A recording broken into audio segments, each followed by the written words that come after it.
What if I told you the New Age wasn't born in the 60s? What if it was engineered in the 1800s by a secret society that claimed to speak to a hidden race of superhumans? They promised humanity a secret doctrine, a forbidden knowledge that would unite the world.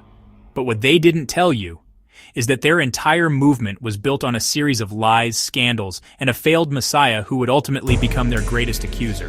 This is the story of the rise and the spectacular fall of the Theosophical Society.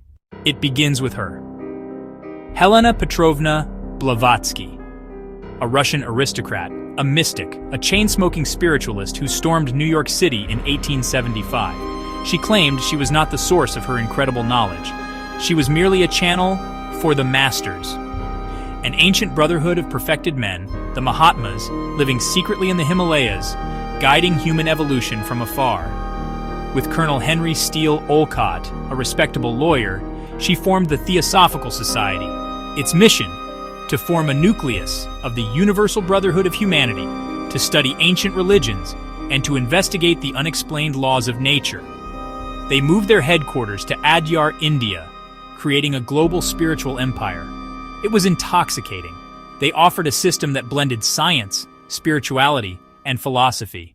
Karma, reincarnation, auras, concepts that feel timeless now were popularized for the West by them. They were building a new world religion from the ashes of the old. But the whispers had already begun. How exactly was Madame Blavatsky receiving her messages from the masters? Dopamine hit 1. The Hodgson Report. The Society for Psychical Research sent an investigator, Richard Hodgson, to look into Blavatsky's miracles. He found trick panels in her shrine, sliding drawers used to fake the teleportation of letters from the masters. His conclusion was brutal.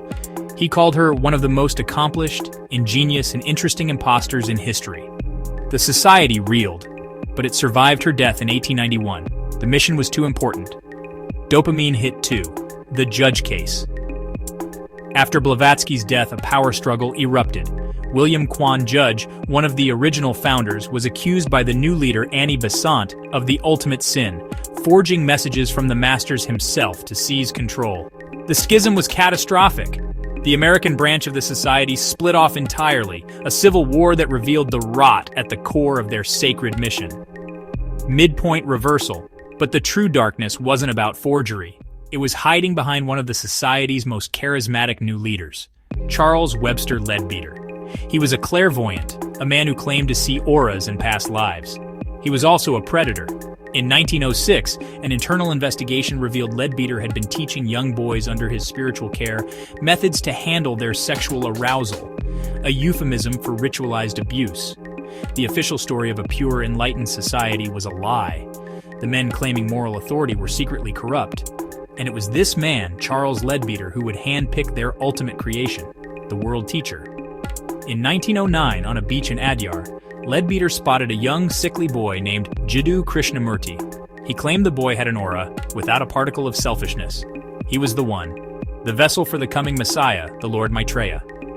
Annie Besant adopted Krishnamurti and his brother, and they spent the next 2 decades grooming him. They created a global organization, the Order of the Star, with thousands of members, all waiting for the day Krishnamurti would assume his divine role and deliver his message to the world. August 3, 1929. The annual Star Camp in the Netherlands. 3,000 followers are gathered. The air is electric. Jiddu Krishnamurti, now a sophisticated man of 34, walks onto the stage. This is the moment they've been waiting for. The moment he will become their savior. And then he speaks. But it's not the message they expect. I maintain that truth is a pathless land, and you cannot approach it by any path whatsoever, by any religion, by any sect. I do not want followers, and I mean this. The moment you follow someone, you cease to follow truth. I am dissolving the order. It was a detonation. With a single speech, Krishnamurti dismantled the entire machine built around him. He rejected the titles, the authority, the dogma. He told his followers to think for themselves, to find their own truth, not to depend on saviors or masters. He exposed the fundamental flaw in their design. The Theosophical Society had spent 50 years building a cage for God, and their chosen God had just told the world to be free. Membership plummeted. The society never recovered its influence. It fractured into smaller and smaller groups, its power broken. But its ideas didn't die.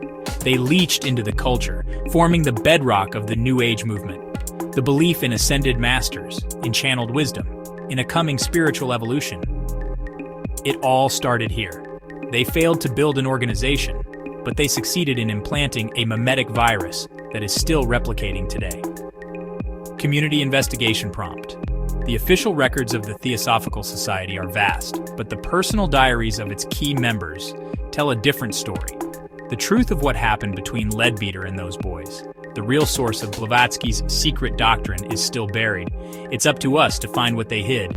What connections have you seen between theosophy and modern beliefs? Share your findings below.